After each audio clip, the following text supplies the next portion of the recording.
Good afternoon, everyone, and welcome to the NLPA Identity Matrix Lunch and Learn. Welcome, and we appreciate you coming or at least viewing our video. For some of you who are otherwise occupied during lunch hour. So we want to get started with the identity matrix. And first I want to tell you a little bit about it, which is a technique that's developed by Robert Dilts. And he developed it for leaders of organizations as a way to explore key beliefs about ourselves.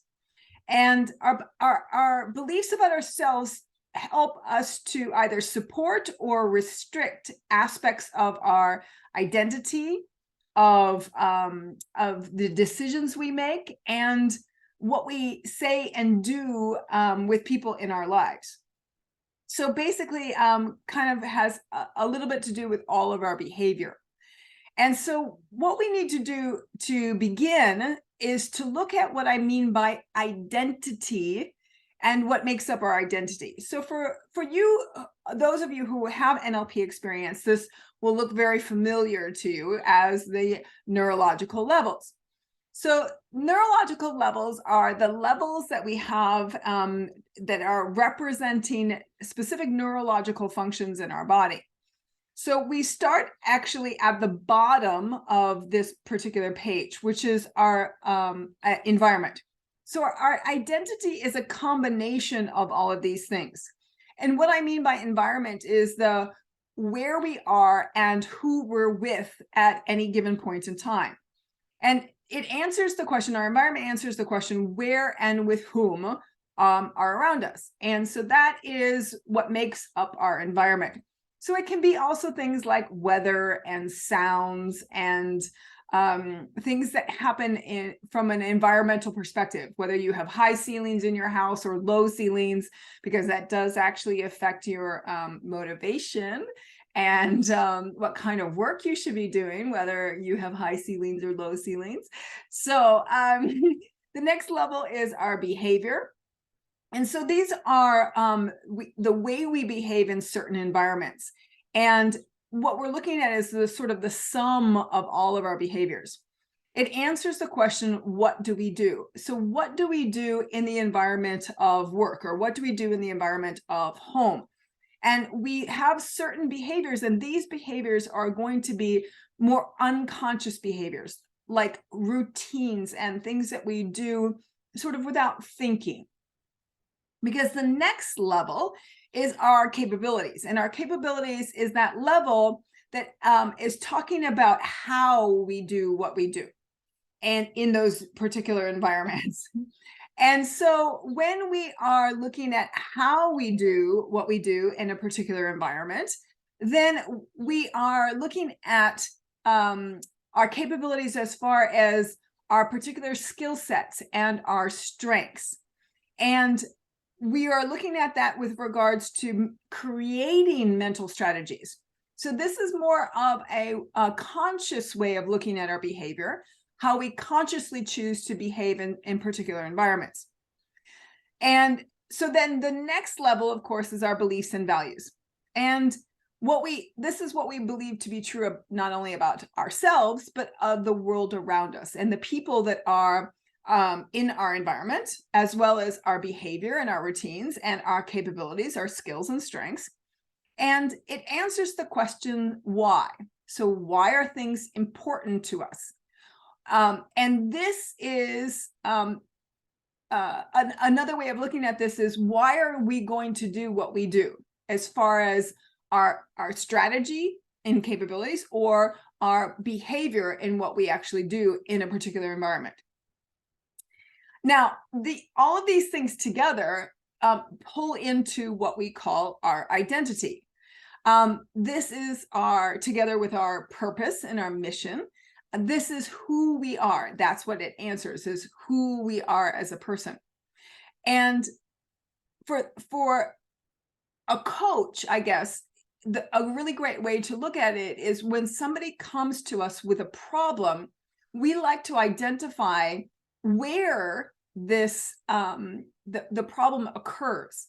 And so when somebody comes up to us with a problem with their identity, it's going to sound something like this. So the person says, I'm stupid. So they're identifying themselves, the full part of them, their beliefs, their values, their capabilities, their behavior, and their environment. They're describing that as I'm stupid. And so when you look at this from an identity perspective, the beliefs and values then become why bother trying, because I'm stupid. And the capabilities become I can't do this. So they don't even bother trying to modify their strategy. And then their behavior goes, they don't try, and they get very used to not trying. So it's a habit not to try. And it's a habit not to have any motivation. And so what the person ends up doing then is staying home so nobody judges them in their behavior.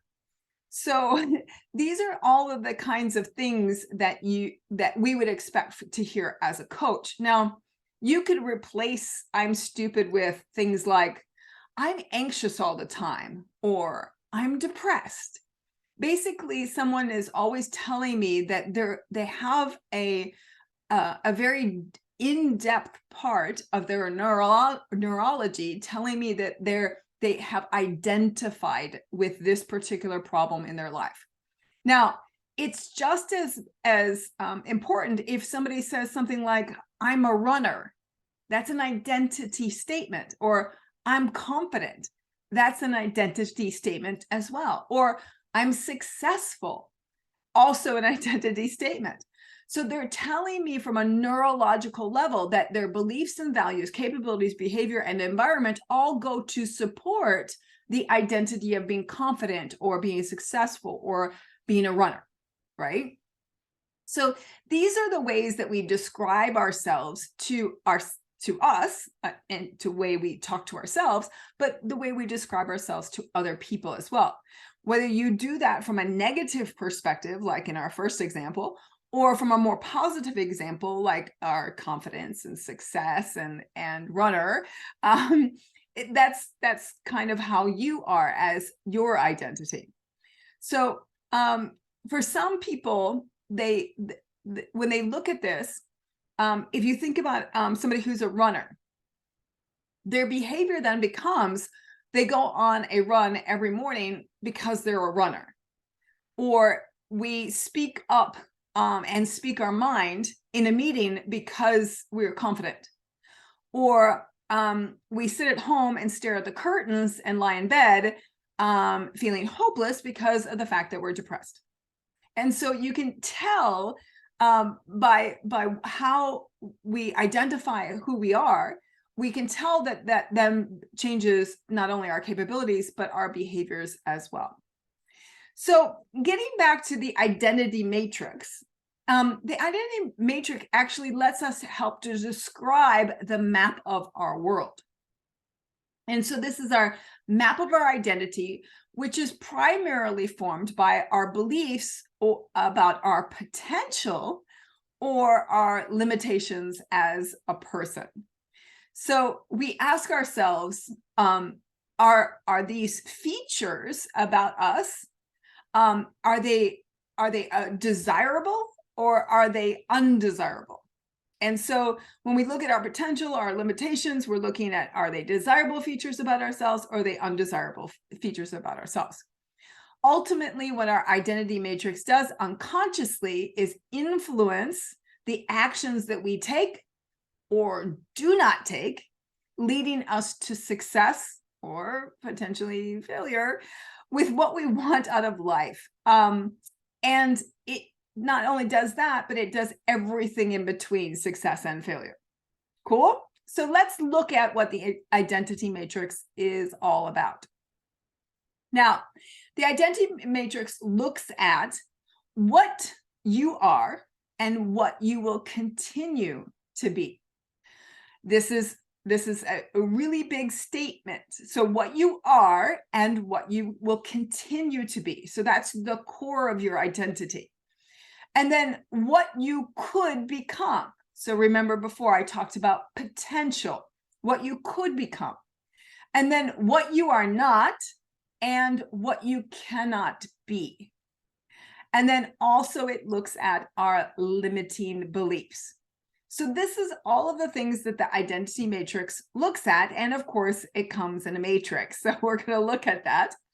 Now, when we use the identity matrix, it helps us to identify our goals, our values, and our resources that we have at an identity level, at a very, very high level of our neurology. Okay. So let's look at the actual matrix itself. So when we look at the matrix, first, what we look at is what we want to be. That's the first row here. What we want to be and we are not, which gives us our limitations. And then what we want to be and could become, which gives us our potential. And what we want to be and who we know that we are is our core. And so that gives us, that first row gives us a really good understanding of things that limit us, the potential we think we have, as well as who we really truly think we are. And then the next row down, we look at what we don't want to be. So what we don't want to be and what we are not gives us our boundary. So that's basically saying, look, I don't want to be this, and I'm not like this. And so there's our boundary in life. That's where there's literally a line in the sand and nobody gets to cross the line. Now, what we don't want to be and could become is our weakness. And so that is the thing that it's more like a fear-based thing. So we don't want to be it, but we kind of realize that we could become that, then that shows our weakness. And then what we don't want to be, and we know we are, which shows us our shadow. All right. So now if you look at these, I also want you to look at these in pairs, because they are paired top to bottom in each column. So our limitation and our boundary is a pair. A potential and our weakness is a pair. And our core and our shadow are pairs. All right. So that's a really important thing to understand. With each of these areas of the identity matrix, we have certain feelings that tell us where we are. So this is coming directly from Robert Dilts' book. So what we want to be, and we know that we are not, this gives us this a sense of limitation, right? So when we want to be something and we are not that thing, we feel frustrated and a feeling of grief. So when we want to be something and we're not, that gives us our limitation and we feel frustrated and grief. Then if we have something that we want to be and we could become, then that gets us hopeful and excited. And so we're like, woohoo, we can do this. And that really brings us quite a bit of motivation as well. And then what we want to be and who we know we are gives us a feeling of being proud and contented. So this is a sense of really owning who you are and being quite humble about that. And you feel that pride and contentedness you feel inside for what you know is true for you. All right. So then when we look at don't want to be and we are not, so we know that we are putting the boundaries of the things that we don't want to be, and we're putting boundaries on ourselves as well as putting boundaries on other people who try to make us try to be somebody who we're not. We feel very resolute in doing that. Now, the release part of this is that if we are in that place where we're beginning to set boundaries, being able to set that boundary gives us that sense of release. Okay. Then what we do not want to be and could become is our weakness, and we get a sense of fear and anxiety. So this is our fear state when we sit there and think about, oh, I could become like that. I don't want to become like that. And so there is a fear and anxiety. And then who we do not want to be and who we know we are is that feeling of shame and guilt. Okay. So that gives you an understanding of all the sort of differences when we have these, this matrix, right? Differences in frustration and hopefulness and being proud, being resolute, having fear or shame and guilt, right? So we have different feelings that go along with each one of these. Now, let's look at the matrix again.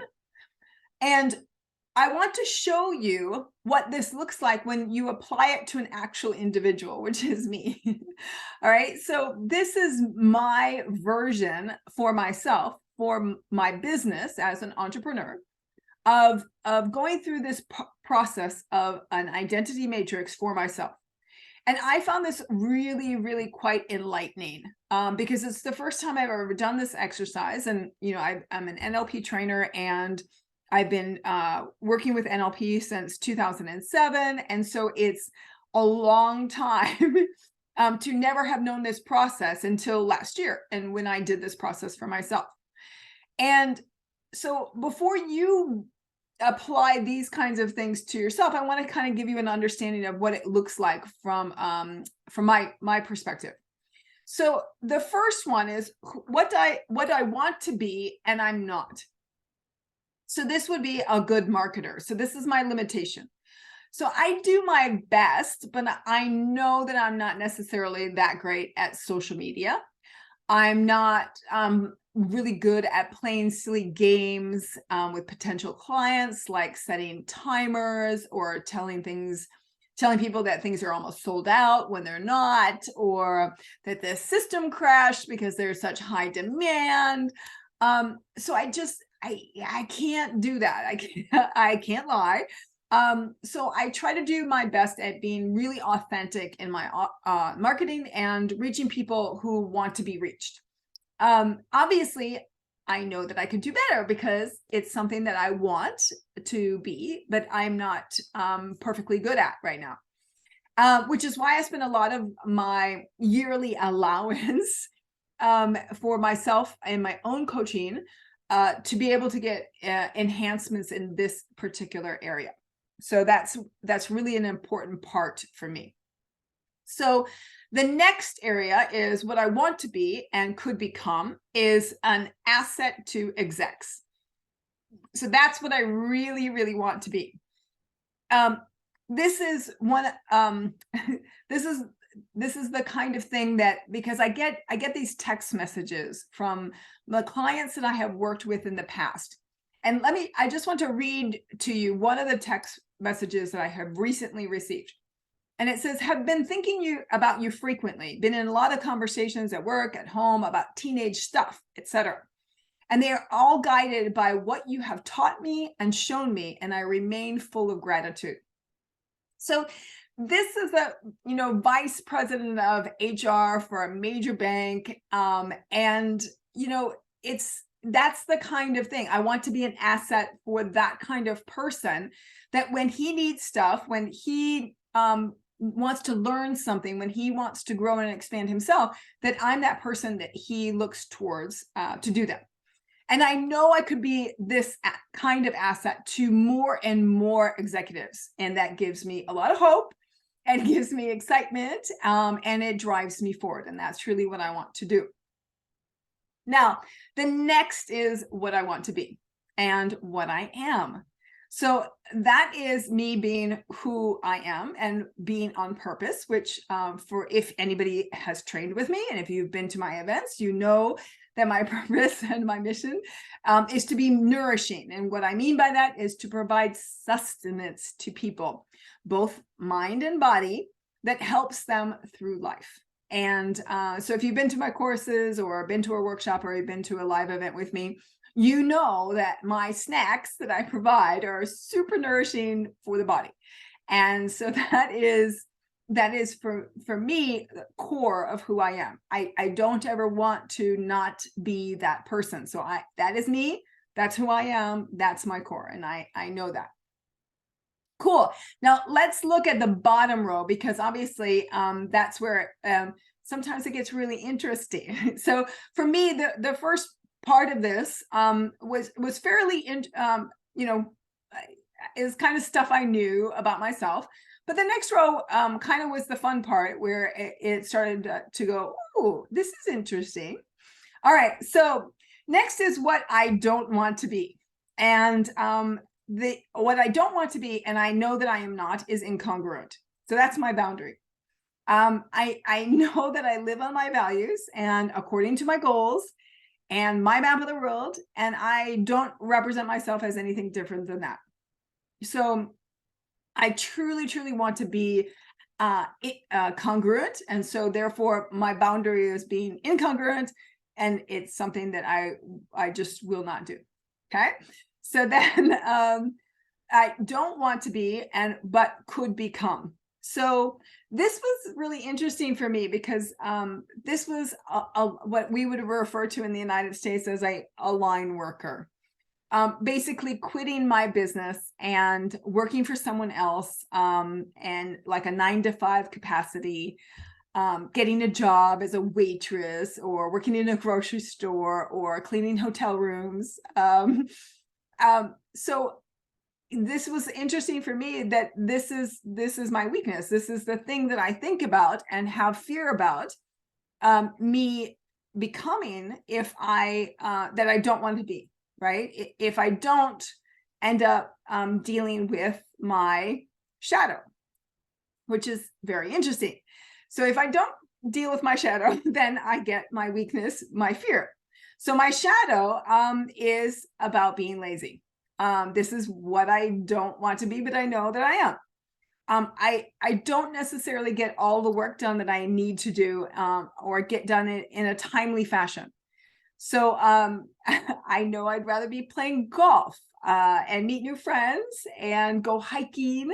And I would rather do all of those things that sit at my desk and do admin stuff, or social media stuff, or or anything else. So I have some personal kinds of things that I would love to be doing. Like I could spend hours in my garden, but that doesn't necessarily put anything into my entrepreneur basket as far as running my own business. So yeah, I could succumb to my weakness and get a 9-to-5 job, or work part-time and be a line worker, and then just be lazy and play golf and do those kinds of things and just sort of earn as much as like the minimum I needed to sort of entertain myself with golf, or with going on hikes, or doing those kinds of things. So these are important important aha moments for myself when I was doing this. Now, when we look at the identity matrix, this is the kind of thing that I would expect to happen. When you do your own identity matrix, the aha moments that come up for you could be very similar to mine. It might be in that section about what you want to be, or it could be in the section of what you don't want to be, or it could be when you compare the pairs. So when you look at mine, you see the nourishing pair with the lazy pair. So so one of the things that I will do is I'll be more than happy to cook for people rather than do work. So that lazy side of me comes up, and I resort to my my core as a way of saying, well, at least I'm on value, or at least I'm on my purpose in life. But it's still kind of a way of being lazy, right? And then if I look at my being a line worker, and then being an asset to execs, they're like super on far ends of spectrum for me. And so that there's a lot in between that. And I think that's where my savior comes in. I know my own system of flow goals, and I know if my amazing goal is to be an asset to an execs, and my F goal is to be a line worker, then there's a lot of stuff in between. And so that gives me another perspective that I can look at a goal in. lots of ways to flow in between those two areas. And then also a good understanding of pairs is things that a good marketer and being uncongruent, because that's the reason why I have such a hard time being a good marketer or a marketer like other people do it, is because I don't want to be incongruent. And so I always try to look for ways of being congruent with my marketing. And so those things are paired quite interestingly together. So then we need to look at, well, what do you do after you figured it out? So after you figured out your matrix, then what? So one thing you can do is to go back to each section and actually create a visual anchor or a symbol that represents each part of your identity. So for example, like in my nourishing core, my anchor for that, the visual anchor for that is a basket that has lots of fruits and vegetables in it, and it's being carried by an owl. And so if people know me, there's lots of owls. I had lots of owls around my office. I am literally surrounded by little owls. And so that's my anchor, my visual anchor for that particular thing. So this is something that you can do. You can actually create a visual anchor for each of your parts of your identity matrix. Cool. That's just extra credit, though. You don't really need to do that if you don't want to. So let's look at the matrix in action. Okay. So we're going to use the pairs, like I told you about my pairs, to generate creativity and motivation. So as I told you, my pairs about the difference between what I could become and a line worker. So for me, the motivation exists because there's a lot in between those two things. And that gives me a great amount of creativity to play with. How can I do things that are getting closer to me being an asset to execs, and of course, further away from being a line worker? So that's a really cool way of working with the matrix. Now, the other thing is to learn how to hold your shadow without overwhelming yourself with the shame of guilt. Okay. So me holding my shadow, me holding being lazy, is me finding ways of being able to entertain myself and be lazy in a better way. So for example, like studying Japanese, or playing with some mind game puzzles or things like that, that allows my shadow to be a shadow without overwhelming me with shame and guilt for not like being on my computer 24/7, or at least within waking hours. So that's important to kind of understand. So other ways that you could learn how to hold your shadow is you remember when I said that I identified that my nourishing, sometimes my laziness comes out by me going to my core and doing things like food prep and me coming up with a new recipe or things like that. So that's a way for me to be able to honor my core and still kind of hold my shadow at the same time. Okay. So another way that you can use the matrix in action is to practice and create projects to deepen your core in a way that integrates and transforms your shadow. Okay. So if I wanted to practice my core, a great way of being able to do that, practice my core, would be to do things that are simultaneous, for example, of me cooking. So I might be listening to a webinar or a course on how to be a better marketer while I'm doing a cooking thing, right? So that I could put those two things hand in hand and then do that kind of stuff. Or I could create a project about my core in a nourishing kind of way about how to help and nourish other people from a mental perspective. And I could try to integrate ways of being my shadow into that by maybe introducing things like meditation or some heart math resiliency stuff within that, which allows me to be in not so much a lazy place, but transforms it and integrates it into a more instead of go, a more calmer way of doing business, or a calmer way of being at my core, helping others with nourishing things. So another way you can use the matrix is to get your to your potential by compensating or neutralizing your weakness. Okay.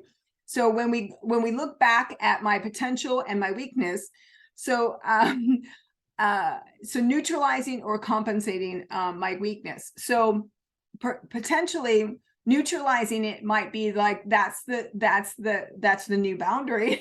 That's a no-go. And so how can I do other things that can get me to my potential?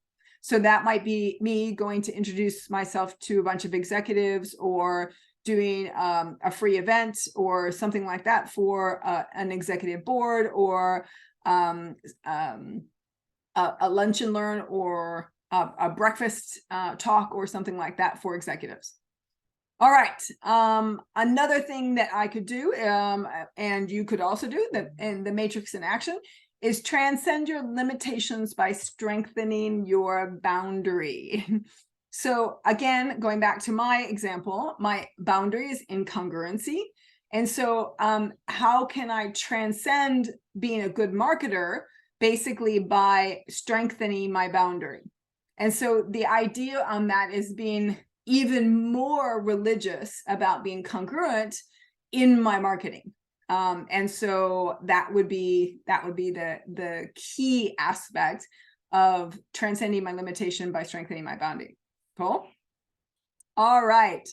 So that is the matrix in action. Now, I am going to send you a worksheet. And the worksheet gives you all of the questions that allow you to prepare this information about each of these areas of your thing. So there's specific questions that Robert Dilts works with that allows you to look at each one of these things. Now, obviously, you can just go through it and you can go, okay, what do I want to be and I am not? Certainly, you can do that. But what we want to do is make sure that that you incorporate all of the emotional content, this type of emotional content, into it. Because what we want to make sure of is when you do your identity matrix, you don't identify a limitation that doesn't make you feel frustrated, or you don't identify a hope, a potential, and you're not hopeful or excited about it. So that wouldn't be what we want. We want to make sure that all of the emotional aspects and the feeling aspects are there as well. So that's super important for us to do. So that's what I'm going to do, is I'm going to send you that worksheet that allows you to play with that and take the matrix into action yourself. Now, does anybody at this point in time have any questions about the identity matrix, what to do with it, how to use it, or anything like that?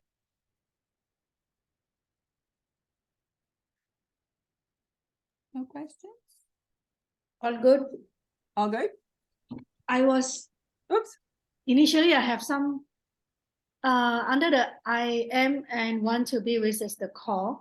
Yep. Initially I have a thought about it. And then after that, now it's like, I'm not sure. Is that correct? Okay. So there's one question. Another question is, we can put in multiple entry for each box, or every time we just put in one entry? Yeah. So as I explained, when I did this, I did it as my identity of entrepreneur, right? So I did it as a one role of identity of entrepreneur. Okay. So as I said, when Robert Dilts first developed this, it was developing it from a leadership perspective for leaders in organizations, And he did the same thing. I had them identify it as their role in the organization, who they were within the organization. So it's identity in a particular environment. Now you could obviously do the same thing as the identity of outside of this, particular environment, and choose a different environment, or do life in general. Okay, that is also a possibility. So if we do the life in general, that would be like very broad, right? Yeah, very broad perspective. So who do I want to be, but I am not? Wholly, right? As the whole person, not just from your work perspective, but also from home life perspective, from who you are as a person, who do you want to be, but you are not.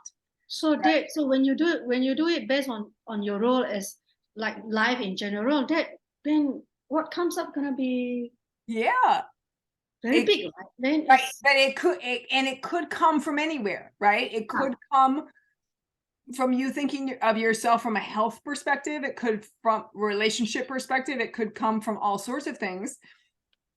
But what would be interesting about that is trusting what does come up, right? So when you think about it, and what I would do if I were doing it that way is, when you get the worksheet, make sure that when you read the question, you tag on to the end of the question, in my life, or in my life as a whole, right? Because in my mind, I had a frame of entrepreneur, right?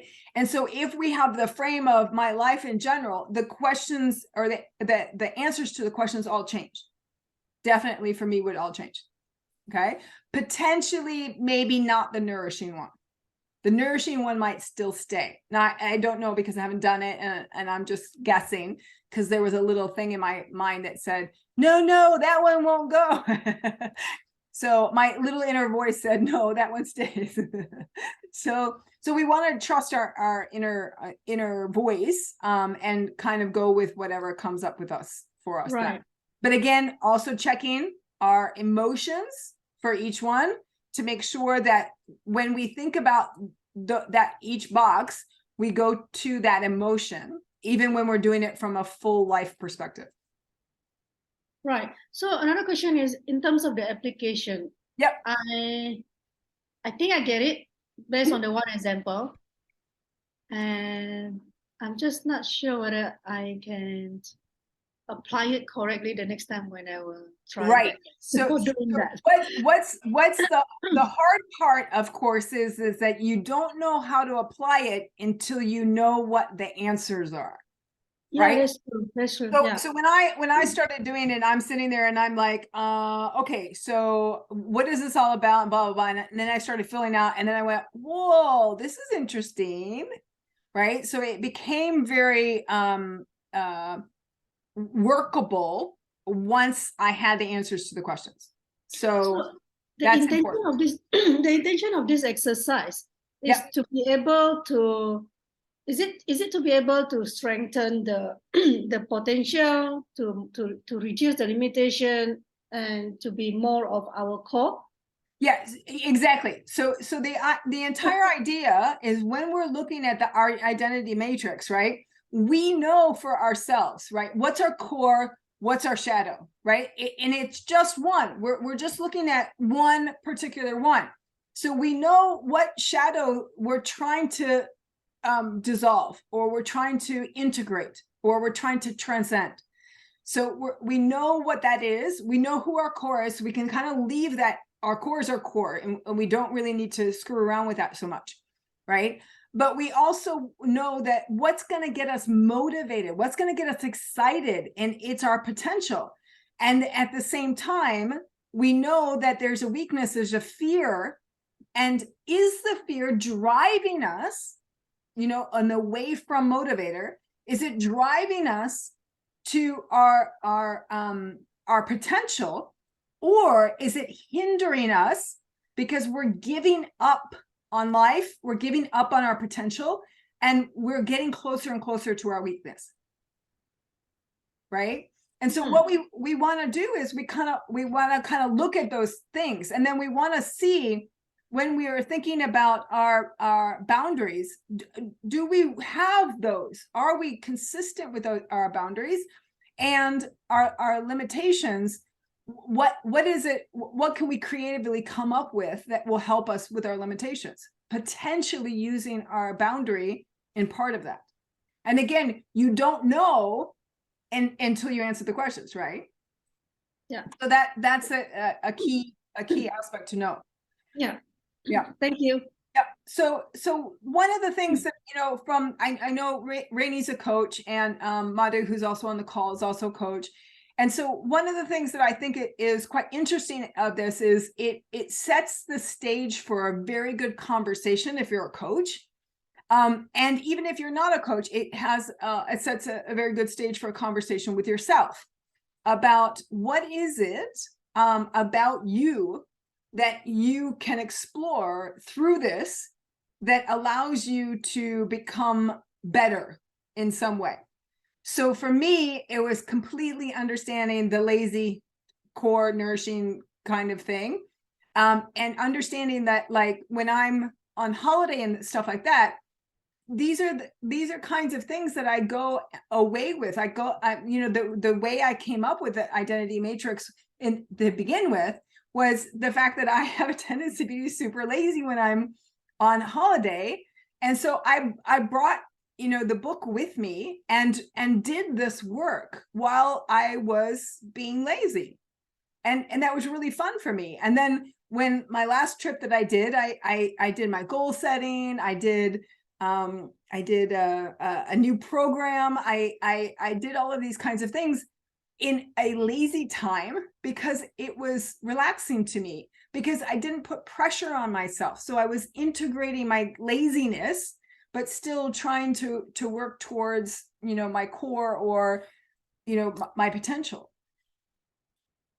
Yeah. So it's a fun little exercise just to find out what comes up. Now, for me, one of the best parts about it is the anchoring part, right? Is to come up with little anchors for each of the things. Because sometimes having that anchor as a visual anchor for you in your life and to see it is having it like a little picture on your screen or whatever, your potential, right? Seeing a picture of your potential visually every day. That would be a really great thing. So, Rainey, you're doing a life visioning workshop, right? And so when you do that life visioning workshop, you create a vision of what that person wants in their life. And it's the same concept here, right? So, we definitely want to make the people have that come out. Yes, Rainey. So question under the limitation. Yep. So we also want to create an anchor for limitation. Yep, we do. Yep, because again, one of the things is it brings awareness to us about what that limitation is. So let me just pull out mine right now, and I will share with you what my anchor for my limitation was. So, Lily's identity matrix. Okay, my limitation. So my limitation, yes. Yes, a good marketer. Limitation. So it's basically connected hands, like a handshake. Oh, how come? Right? It's not me connecting myself hands, but it's me connecting hands with somebody else in like a handshake. Okay. So it's about the limitation is about being connected and staying connected in a congruent way. So my limitation is I don't feel that I'm a good marketer. So my symbol isn't about not being a good marketer. It's being a good marketer. So the connection and that's what the symbol then becomes. So the anchor that you choose is is a good marketer anchor. It's not it's a bad marketer anchor. Correct. It's a good marketer anchor. So let's so incongruence. So my boundary, my incongruency as my boundary, the anchor for that is a picture of a used car salesman. Used car salesman? Yep, a used car salesman. So a used car salesman in my world is the epitome of somebody who's incongruent, i.e. they're going to sell you whatever they're going to sell you, even though you don't need it, or you don't want it, or you have no use for it, or it's, you know, not even within your value system, or potentially your affordability, right? Okay. They don't care about any of those things. They just want to sell the car. So for me, when I think used car salesman, that's my boundary. Won't go there. Won't go to the used car salesman area. Oh, okay, got it. Yep. And line worker. Yeah, yeah. So the line worker one is a sinking yacht. Sinking yacht. Yacht, yeah. So a big boat, right? But it's sinking, right? And so that one of my goals in life is to own a yacht, is to have a big boat, right? And so when I think of that boat sinking, if I was a line worker, there's no way I would ever be able to get to that goal. So it's like my dream boat, but it's sinking. Okay. Okay. So my question is, so are we supposed to choose a positive anchor or negative anchor? So especially for weakness, limitation, and boundary. So just remember, at the top, it's things I want to be, i.e. towards values, towards things that I'm motivated towards going towards. But the bottom ones is things I don't want to be, right? Yeah. So away from. So I'm going away from being a used car salesman. I'm going away from a yacht sinking. I'm going away from being lazy. Okay. Yep. The picture of what you don't want. The picture of what you want to go away from. Exactly. That's exactly it. Does that make sense? Yeah. Right. And all of the other ones are towards. So they're going to be pictures that make us excited, or that are the things that we want to achieve. So okay. So the anchor for the top liner want to be all the positive images that you want to remind yourself, and then the don't want to be are all the things that you're kind of like scared of, that you're afraid. Those are the images. We're going away from those. Okay. Yeah, understood. Yeah. Exactly. Right. Even our limitation, right? Our limitation is still something we want to be. We're just not there yet. Right. And so even though it's a limitation, it's still something that we're desired, that we want to have. Okay. Yeah. We just haven't gotten there. Okay. Thank you. And that's the key. Cool. All right. Anybody else have any questions about how to do the identity matrix? You're going to find out more, obviously, when you get the worksheet. So after the call, once the recording has done whatever it's going to do, then we are going to go ahead and have that thing for you. Oh yes, Madhu has her hand raised. Yeah, I'm just wondering, Lindley, whether it seems to be simple. Yeah, once you start to do that, and I have my employee review coming up, and I'm wondering whether this would be a great way to get them, in their role, apply it, and then have a discussion about it. So it really gives the whole picture of, what's really going on. Yep. Yeah. Yeah, and especially if you do it as them in the role, right? Like I did mine as the role of entrepreneur. You do them as the role of who they are in the organization. This is a really great way for them to understand, i.e. what they're going towards and what they're going away from, but some really crucial elements of things that might come out that might be surprising for the whole team. Yeah. And my question here is, before one gets to this, is there anything that one could do before to prepare to come to this? Or do you jump into this straight away?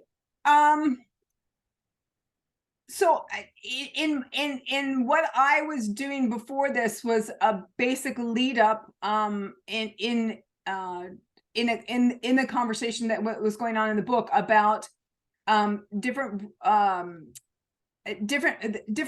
importance of things like values and mission within an organization, right?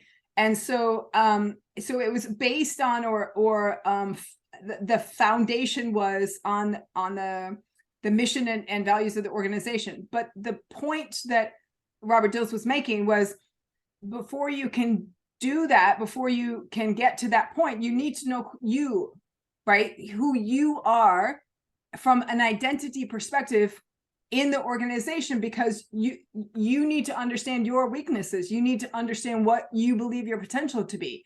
You need to understand what your shadow is. So you need to understand all of these different elements before you can go on and look at what can be done from an organizational perspective. So for Robert Dilts, this was really a core element to it. So think of it, both of you know neurological level alignments.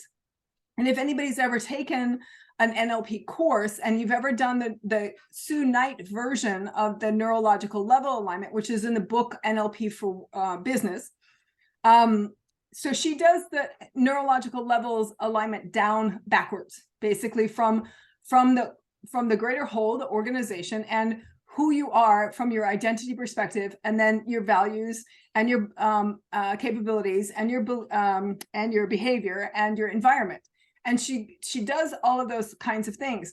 So what this is looking at is just that core top level of that identity within in an organization, if you do it from that organizational level. So it's just looking at that very, very top line of it, which of course includes all of the stuff that's underneath it. So an exercise that you might consider as a pre-exercise to do would be that neurological level alignment top down. So in Madhu, it's in your workbook, just FYI. So those for their role in the organization, or so I was more thinking value elicitation before this, but yeah. Probably, yeah. Value elicitation of what's important to them in their position at the job. Yeah. Yep. Good way to do it, because it's the level just below, right? Mm. The thing about doing the NLA backwards, it covers each one of these levels, right? So it asks you who you are within the organization, and then your beliefs and values within the organization, and then your capabilities, and then your behavior within, and then your environment of the organization. And so it has all of those elements within it. So obviously doing values would just do values within the organization, and then doing the identity after that. So if you do the NLA backwards, you can do this particular part, and then you're basically going in and saying, I'm just going to focus here on the identity now. Does that make sense, Madhu? Yeah, it does. And I went to value elicitation because I'm thinking for people who know NLP may be able to relate to putting these, but for somebody who doesn't, are they able to use this effectively? Yeah. So just to answer that question real quick, the book that Robert Dilts created has no NLP quote unquote lingo in it at all. And it's literally made for executives who are not NLP. So he meant this exercise to be used for somebody who does not understand NLP at all. Well, that's why when you see the questions, they'll become very clear to you that there's no like NLP stuff in it, right? Because he doesn't talk about the neurological levels. He doesn't talk about anything that's below this, right? Or what it incorporates. So doing values The only thing I have a problem with doing values with people who are not NLP based is doing the actual list at the end where you have to put it in priority. So that becomes quite complicated for people who have not gone through an NLP training, because it's like you have to compare the values and which one wins and what goes on to the next one and which one wins. And so people get quite confused by that. And that becomes a big process to get over. And so it might hinder your process, or it might take longer than you think just to be able to get through that hierarchy. Yep. So anyway, yes, Rainey, you have a question? Volume. Something similar to Maru's question. I'm just thinking, so at what stage do I use this tool in my coaching? So it's like, yeah, is there a prerequisite, other processes that I need to run through before I do this? That's first question. Second is like, if I'm dealing with someone who is looking for career transition or life transition, it seems like this is also a good tool. Yep. So these are two questions. Career, definitely. We could do this from a career perspective, 100%, because it goes to what we would consider brand identity for somebody in their career. So that's really important. And then the first question was, would there be anything that you would do from a coaching perspective? Before leading to this process. Yeah, the only thing that I would consider is how chunked up are they already, right? So, so remember this exercise is not a detailed version. It's not a chunk down version exercise, right? It's more of a global big thinking kind of exercise. Mm-hmm. So, especially the more broad that we make it, right? So when I did it specifically for a role. So if we do it like that, it can be a little bit more chunked down, but if we're doing it for life in general, then it becomes super chunked up. So if somebody is not very good at doing chunked up things, it might be too wishy-washy for them to do, right? So then what we want to do is make sure we do it from a role perspective, which gets back to your thing about career, right? And then it becomes a really good exercise, because then we're identifying what's potentially stopping the person from doing well in their career, because we're looking at those things about weaknesses and their shadows and their limitations. And we're seeing, do they have boundaries? Because sometimes what you're going to discover is the person doesn't have a boundary. They don't know what to put in that box. Right? So that might be part of the thing is that a person who's doing this exercise might struggle to come up with this. They might also struggle with who they want to become, right? Yeah. And that could be their potential is not there. So then you're just doing some coaching work on just that box and answering some questions about that box, right? And then we talk about strengths, so we talk about capabilities, and we talk about other things like that. Right, which is why I'm also thinking if their self-awareness is not that high, then maybe they will struggle with the core, because they won't know who are they at their core. So that can be correct. Right, could be correct, right? So if you think about it, you could do an entire coaching modules based on each one of these kinds of things, like who you are from a core perspective, what your potential is, and that your limitations and overcoming and getting to where you want to go, your boundaries and making sure they're firm, and your weakness, overcoming weaknesses, and your shadow and transcending your shadow. Right? Got it. So it could be lots of things. The other thing you could do is you could also listen to how somebody is talking about their world, and identify these areas with how they describe themselves in their identity. I am lazy. Okay. So if they identify themselves as being lazy, maybe we can do this exercise to show them that that's a shadow of their core. Right. And then that gives them, and then working them over to potential and weakness and limitations and boundaries. Then they understand it's part of a bigger thing. It's not who they are. It's just one thing. Does that help? Yes. Thank you so much. Awesome. Cool. All right. So that's it for the Identity Matrix webinar. As I said, I will send out that really cool worksheet. And if anybody has any questions about that, please let me know. I'll be more than happy to identify anything. So yes, if that's it, I hope everybody else has a rest of the day and you have enough time to go and have your lunch. Thank you so much. It's very useful, Lily. Thank you. Have a good day, everybody. Bye. Bye. Good to see you, Lindley. Nice to see you as well. Bye.